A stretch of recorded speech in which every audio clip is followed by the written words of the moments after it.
I want to begin tonight with a couple of origin stories. Not quite the origin stories of superheroes, but close, as you'll see. These are stories from the field of geology. Is there any geologists in the room tonight? Ah, okay. Our friend Alex. Now, the first story is about the origin of this famous geological formation, the Devil's Tower, on the eastern plains of Wyoming. And the story goes something like this. Long, long ago, two young First Nations boys out on a hunting expedition found themselves lost on a great prairie. They had been playing together one afternoon and had wandered far out of the village, far out into the sagebrush. They came to a hill, and on the other side they saw a herd of antelope, and of course, they wanted to hunt them. So they followed the herd for a while. Now, eventually they got hungry and decided it was time to go home. But after following the wandering antelope so far from home, the two boys realized that they didn't know where they were. They started back in the direction where they thought their village was, but in reality, they only got farther and farther away from it. As darkness fell, the boys were exhausted, and they curled up beneath a tree and went to sleep. They got up the next morning, and they walked even further, still traveling the wrong way. For 3 days, the boys wandered, desperate to get home. How they wished that their parents or elder brothers or sisters or fellow tribe members would find them as they walked on what is now the plains of Wyoming. But nobody did find them. And on the 4th day of their ordeal, the boys suddenly had a feeling that they were being followed. They looked around, and in the distance, they saw Mato, the bear. Now, this was no ordinary bear, but a giant bear, so huge that the boys would only be a small mouthful for him. The bear was so huge that the earth trembled with each step as he took when he pursued the boys. The boys started running, looking for a place to hide, but the giant bear was much faster than they. They stumbled, and the bear was almost upon them. They could see his wide-open jaws full of enormous teeth. They could smell his hot breath. The boys were old enough to have learned to pray, so they called upon Wakantanka, the creator. Tonkashila, grandfather, have pity. Save us, they cried. Suddenly, the earth shook and began to rise underneath, and the boys rose with it. Out of the earth came a huge cone of rock, going up until it rose more than 1,000 feet high, with the boys on top of it. Mato, the giant bear, was disappointed to see his meal disappearing into the clouds. Now, this bear was so huge that when he stood on his hind legs, he could almost reach to the top of the rock. Almost, but not quite. With claws that were as large as teepee poles, Mato dug into the side of the rock, trying to get up, trying to reach for the boys. As he did so, he gouged at the towering rock, creating huge scratches on the side of the rock. He tried every spot, every side, all around the rock, but it was no use. The boys waited in fear until Mato finally wore himself out and gave up. Now, relieved, the boys watched as the giant bear lumbered away, a huge, growling, grunting mountain of an animal gradually disappearing over the horizon. And that's how the Devil's Tower came into being.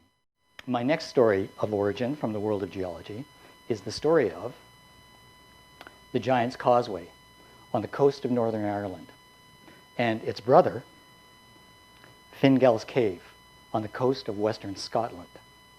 It goes something like this. In ancient Gaelic times, the Irish warrior giant Finn McCool was locked in a fierce rivalry with a Scottish giant named Benandonner. The only obstacle to this rivalry was the 82 miles of ocean between Finn's home on the northern Irish coast and Benandonner's home on the Isle of Staffa in western Scotland. Now you can see from these two maps just kind of where Giant's Causeway is and where Fingal's Cave is. And on the Google map, the 2 points are marked by, you can't really see them actually, but they're actually just yellow thumbtacks. But you can see there's 82 miles of ocean between them. Now, this conflict motivated Finn McCool to build a bridge across the ocean space so that the two giants might finally meet one another, fight, and settle the matter once and for all. What Finn didn't know was that Benandonner was actually a much larger giant than he, and that such a battle was likely to end in horrible defeat. But an unsuspecting Finn set to cutting and collecting thousands upon thousands of gigantic stones, and he began plunging them into the earth, gradually crossing the ocean and completing the bridge to Benandonner's Scottish island home.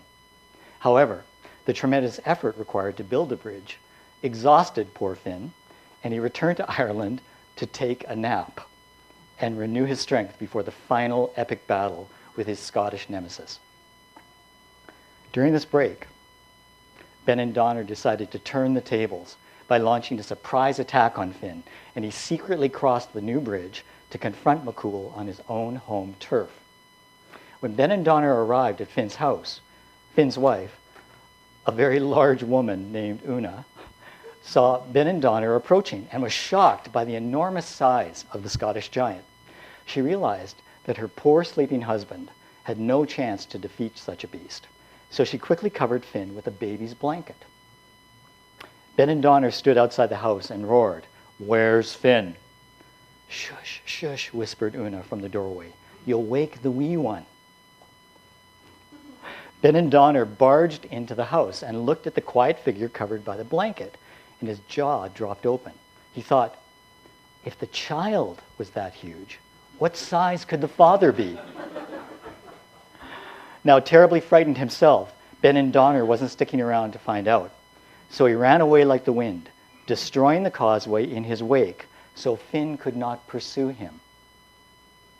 Now, upon his return to the Isle of Staffa, Benandonner let the Scottish portion of the causeway at Fingal's Cave remain standing as a perpetual reminder of his narrow escape from an embarrassing defeat. It's a beautiful picture, eh? And that's how the Giant's Causeway and Fingal's Cave came into being. These are not real stories of geological origin. These stories are fabrications. These stories are fairy tales, you say. These stories are myths. So I guess I'm busted if I hope that any of you would accept such fantastic explanations how these very real and fantastic geological wonders first came to be. Now, just to set your science skeptic minds at ease, it has been determined that all of these incredible formations resulted from an eons-long process of massive volcanic flows, cooling, fracturing, and erosion. Now, these natural wonders were formed millions of years before the emergence of mankind. But even today, to look at these incredible formations is to understand how such imaginative stories could be inspired, then told and retold through the centuries. These two fantastic stories perfectly illustrate our perfectly modern default reaction to the question of myth. We strongly reject myths because we strongly desire to separate fact from fiction in our modern belief systems. Today, separating fact from fiction is considered a very righteous motive, and it is. But it's also become a very easy, very simple dismissal of sorts. A believe nothing because you can't believe everything dismissal of any alternative dimension of thought. Now, in the last couple of months, we've explored the question of synchronicity, another alternative dimension of thought that often prompts this very same default reaction. The reaction occurs when an unexplainable but meaningful intersection of life events takes place. Even if we're amazed by the meaningful outcome of these intersections, many of us routinely choose coincidence over synchronicity. It's because we can't separate the fact of what's happened from the unknown fiction of why it's happened. As I was writing tonight's presentation, it struck me that choosing random coincidence over meaningful synchronicity is like choosing not to believe a unique personal myth, although I wouldn't have expressed it that way last month. And if last month we offered a thoughtful, if not completely safe path from coincidence to synchronicity, tonight I'd like to offer some new thoughts on a possible, equally unsafe path from myth to mystery. They are a community of scholars, researchers, technicians, historians, adventurers, and explorers in the companion fields of archaeomythology, archaeoastronomy, and geomythology. Now, by their names, it's not really difficult to understand the basic focus of these individual fields of research, but allow me to briefly describe them to you, as the rest of my presentation will lightly touch upon all of them.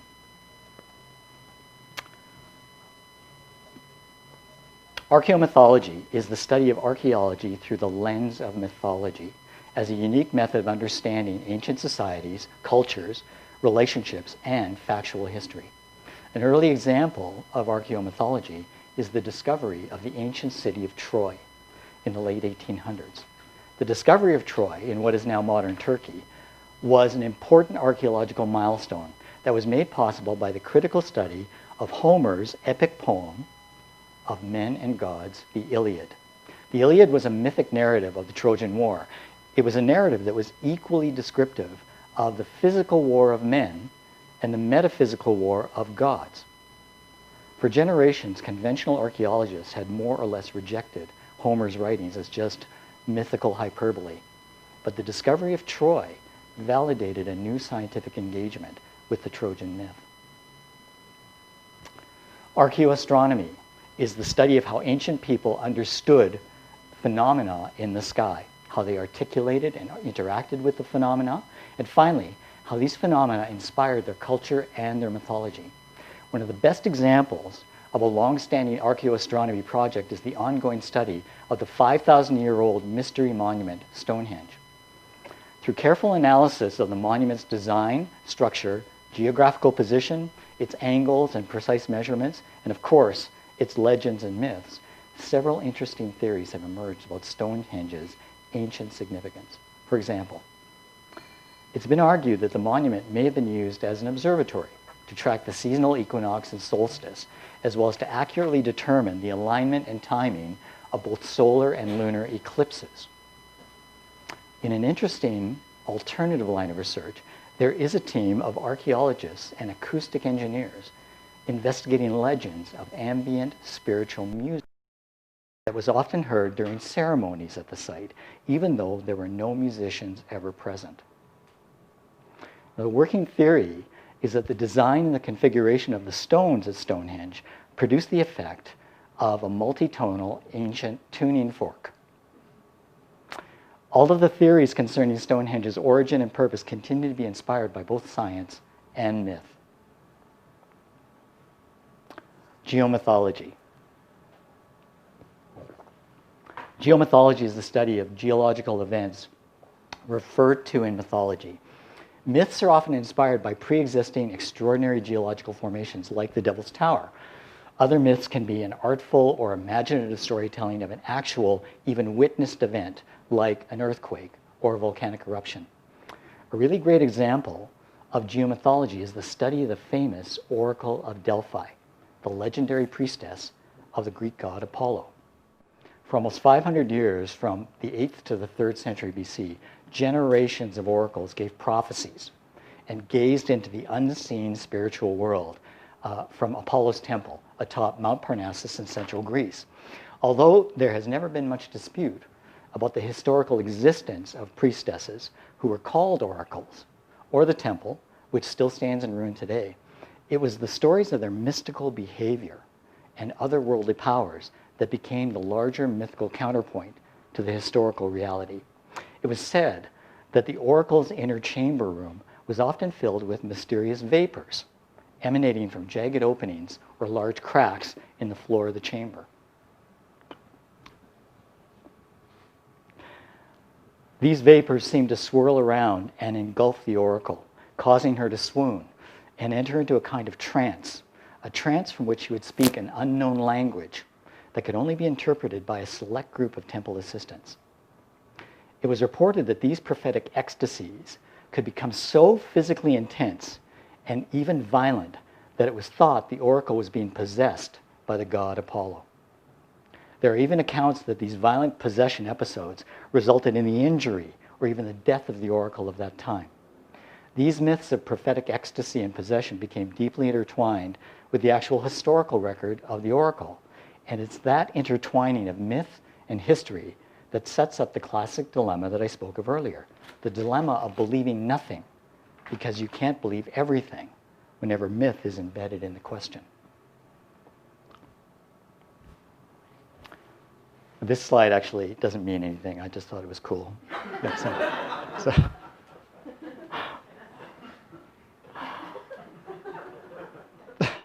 Through the centuries that followed, there was a persistent but unproven theory that the mysterious vapors of the inner chamber were the result of some kind of natural subterranean activity beneath the temple, like a hot spring or a volcanic process of some kind. In fact, by the beginning of the 20th century, conventional archaeologists had pretty much completely investigated the site at Delphi, searching for evidence that would support the vapor theory. But the traditional methods of archaeology failed to produce any such evidence.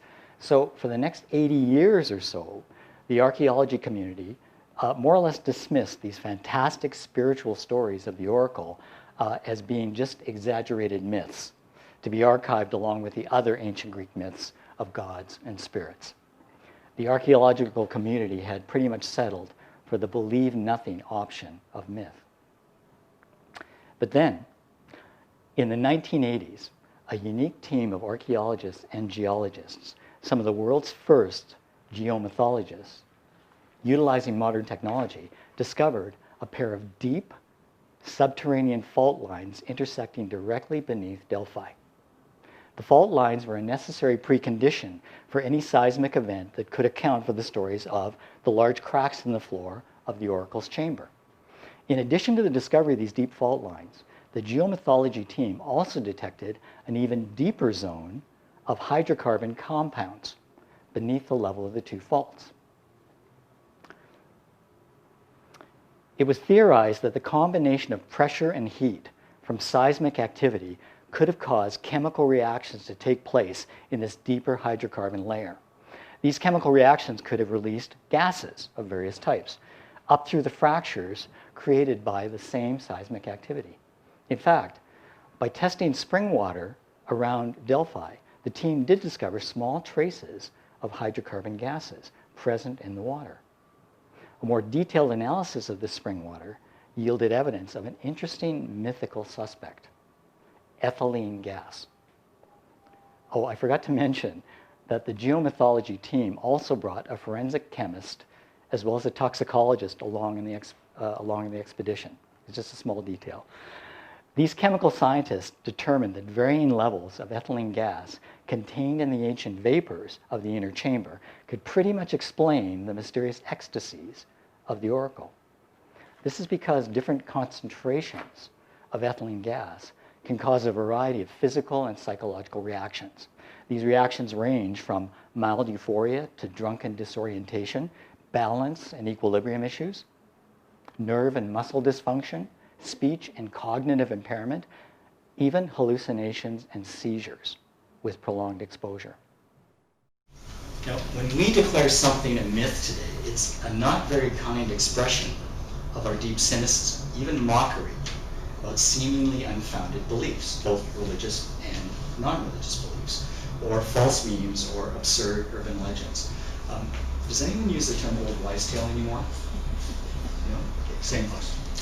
Most of all, our popular but simple judgments about myth are a kind of smug, self-securing firewall to the apparent ignorance and backwardness of ancient people. We protect our intellectual security against such ancient ignorance by believing nothing when it comes to myth. But notwithstanding giant bears and giant bridge builders, could this firewall to the ignorance of our ancestors be an unintended barrier to the pursuit of knowledge or even truth? I think we put up this firewall to protect what we believe is the common sense of science from the utter nonsense of myth. Okay, but this is a community of questions, and so allow me to ask this question. What would happen if the firewall between science and myth became a window?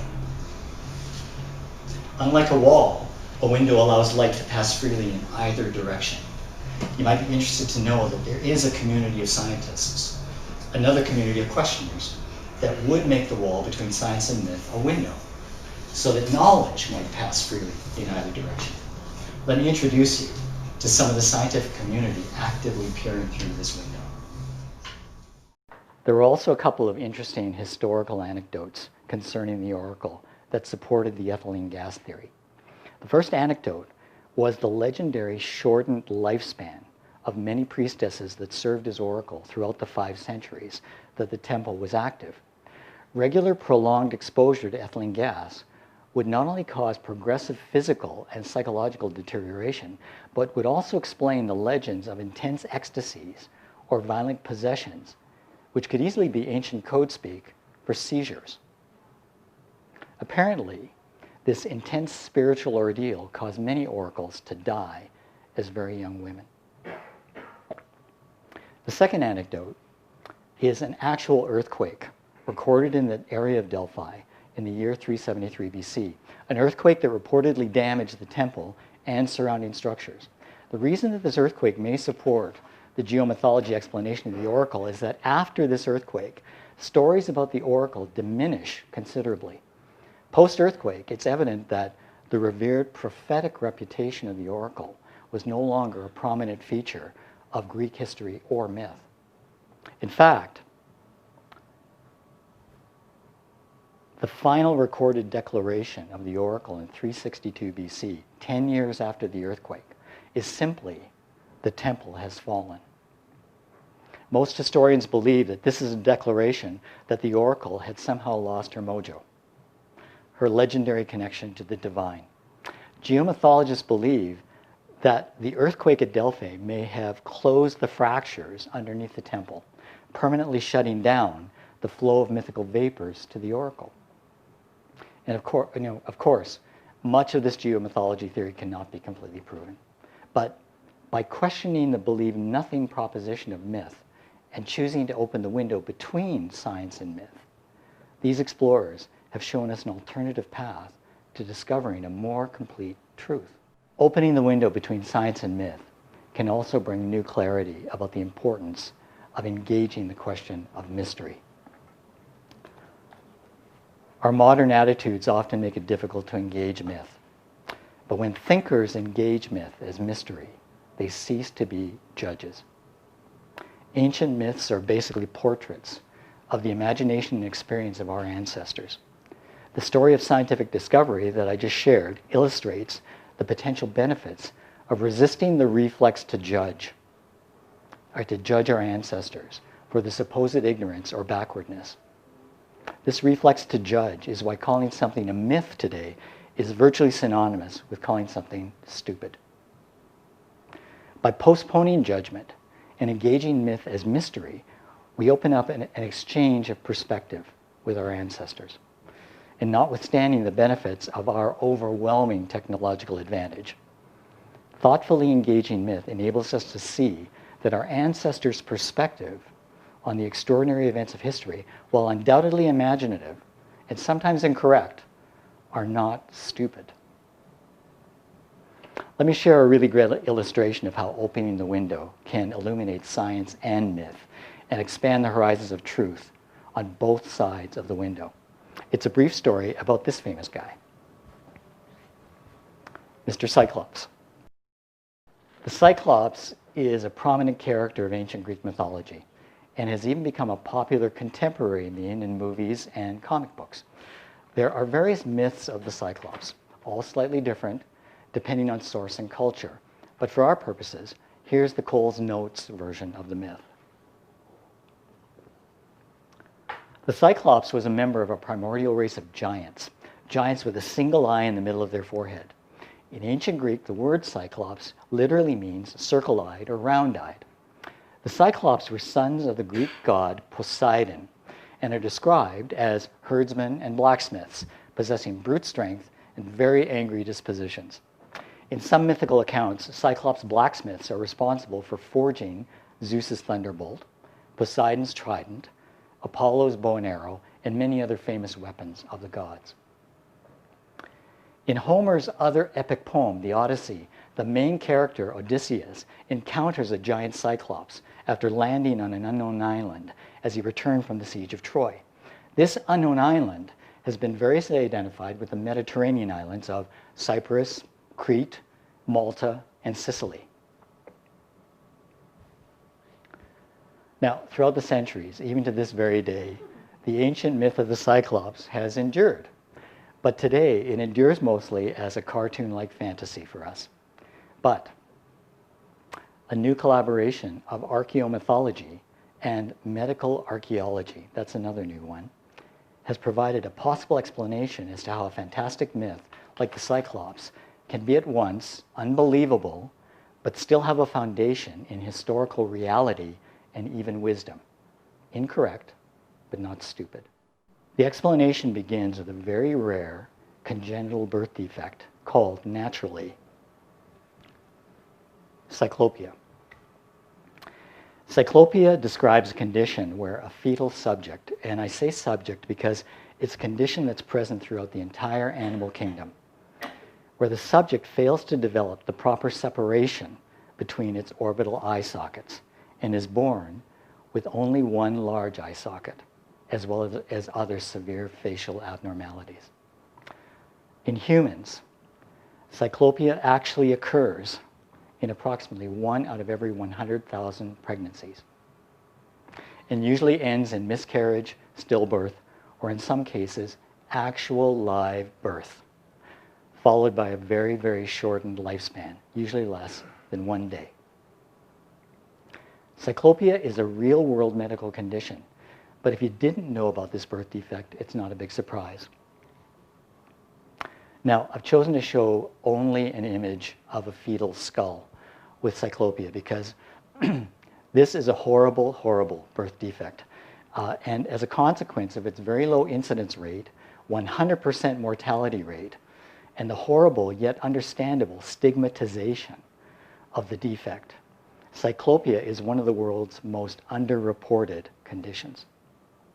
But it is itself an unthinkable, mythical disorder. It's the unfortunate stuff of formaldehyde-preserved lab specimens and freak shows. It's a tragedy beyond comprehension. But to our point about myth, medical archaeologists have estimated that when Homer wrote the Odyssey around 800 BC, the world's population was around 65 million people. The adjusted incidence rate of cyclopia suggests that there were about 50 cyclopic births in the entire ancient world when Homer introduced the story of the Cyclops in the Odyssey. So it's not difficult to imagine that if even a few of these tragic births took place in ancient Greece, that the seeds of a myth might have been birthed as well. But due to the zero survival rate of infants born with cyclopia, there's still a question as to how the deeper myth of a race of giants could have been inspired from this extremely rare and always fatal birth defect. In 1836, a very large skull fossil was discovered in Germany.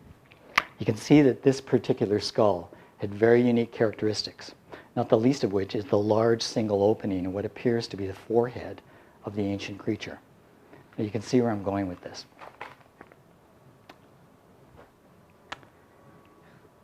In the absence of a complete skeleton, paleontologists attempted to estimate the overall size of the creature from the dimensions of the skull and concluded that if the head was of average proportion, it would likely sit atop a very large frame that would be over 12 feet in height. Oh my gosh.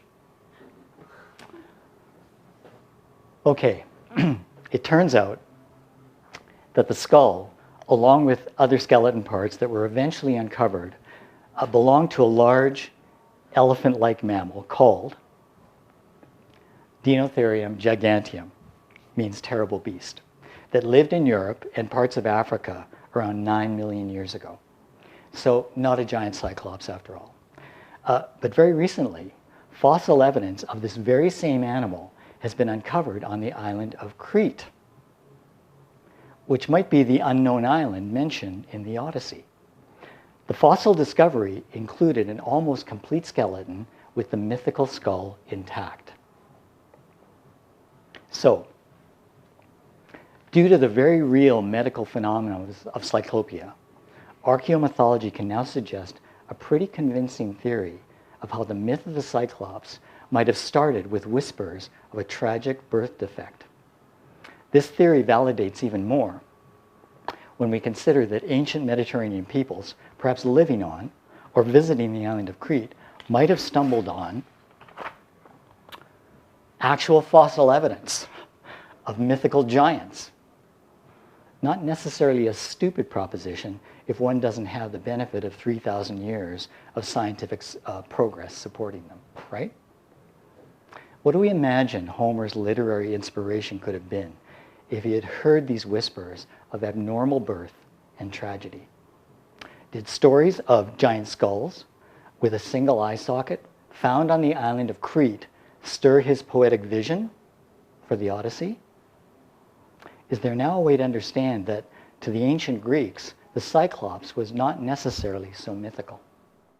Okay, there are many, many more interesting stories of science and myth examining one another through the open window. And there are many more interesting questions about the nature of truth that's made possible by just allowing light to flow from either side of the window. Now, I've mentioned the modern iteration of the term myth and how it's quietly become synonymous with ignorance, backwardness, nonsense, and yes, even stupidity. And yet, over the last few months, we've gathered here and considered our own questions about the window between science and myth and the light between reason and inspiration. Last October, for example, we shared this strange mythic vision. A group of mysterious dancing particles that gradually formed into the image of a serpent consuming its own tail. This strange mythic vision was experienced in 1865 by the German scientist August Kuhle, the father of modern organic chemistry. He publicly credited this glimpse through the window as the inspiration for his groundbreaking model of the benzene molecule, which became the acknowledged key to the whole mystery of chemical structure. We also shared the myth of a blind 8-year-old girl considered to be a mental and physical inferior who heard a disembodied voice calling to her with the exact time of day in hours, minutes, and seconds. This very young disabled girl had never seen a clock, nor had ever had the mathematics of time explained to her. But for a few minutes, she listened intently to the voice. The young girl was so captivated by the mysterious voice that she herself began sharing this gift of time and began to call it the time of day. Even when the voice became silent and the young girl began sharing this new miracle of time with others around her. You should know that this myth is the actual story of Ellen Boudreau, blind, autistic, and partially disabled. She is now 63 years old, and to this very day, she can still tell you the exact time of day, to the minute and second, without the benefit of any clock, other than the gift of time that was shared with her over 50 years earlier. And the disembodied voice was the gentle pre-recorded voice of the telephone company's time service.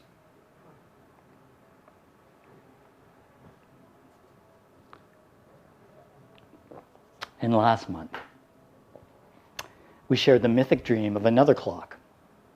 Its calibrated faces spinning both vertically and horizontally on a shared axis, carried on the back of a giant black bird and surrounded by a vast golden ring. It was the dream of a brave but disturbed explorer who sought an interpretation from an equally brave and wise older sage, who told the explorer that the clock was a way to understand the universe of men and God. The brave explorer was the Nobel Prize-winning quantum physicist Wolfgang Pauli, and the wise sage was the legendary psychologist Carl Jung, who counseled Pauli through a emotional struggle and scientific inspiration. Now, if I had more time tonight, I'd share stories of the intriguing geomythology of the Great Flood, or the provocative archaeoastronomy of the Star of Bethlehem, or the amazing science fiction mythology of the 5,000-year-old Hindu Vedic texts. In the future, I might just share some of those stories, but not tonight. The benefit of opening the window between science and myth is to allow all the generations to inform one another. By refusing to write off the observations, experiences, and imagination of the ages as merely ignorant, backward, or even stupid, we open up the possibility of discovering something brand new from sources that we've too easily branded as old and irrelevant. We can go from just believing everything on our side of the window and believing nothing on the other side to exploring the possibilities that just looking through the window might bring. If we're motivated to explore these possibilities, we don't have to accept myth as pure fact. We simply have to be willing to engage myth as a kind of imaginative expression of fact. I think this is the reason that scientists are increasingly investigating myth as new alternative sources for the very facts that fuel science. Put another way, it's quite remarkable that these multiple fields of science are increasingly more open to the possibilities of myth in their search for truth. We have those very same possibilities open to us, as well as the very same search beckoning us. So, whether you're an unapologetic skeptic, cynic, atheist, agnostic, religious believer, or none of the above, can you privately admit to wrestling with the unexplainable, with the mystery of why? In the light of the stories that we share tonight, can you see that opening the window between science and myth is not an act of disregarding reason or rejecting truth? Instead, can you see that opening the window is really an act of embracing a mystery in the search for truth? Albert Einstein said that imagination is more important than knowledge. Knowledge is limited, but imagination encircles the world. Myth is not necessarily truth, but it most certainly is imagination. By engaging the imagination of myth, we embrace mystery. And, if you'll allow me to momentarily channel a very famous archaeologist, can I say that a mystery embraced and then excavated often becomes a truth uncovered? Thanks for being so patient listening tonight.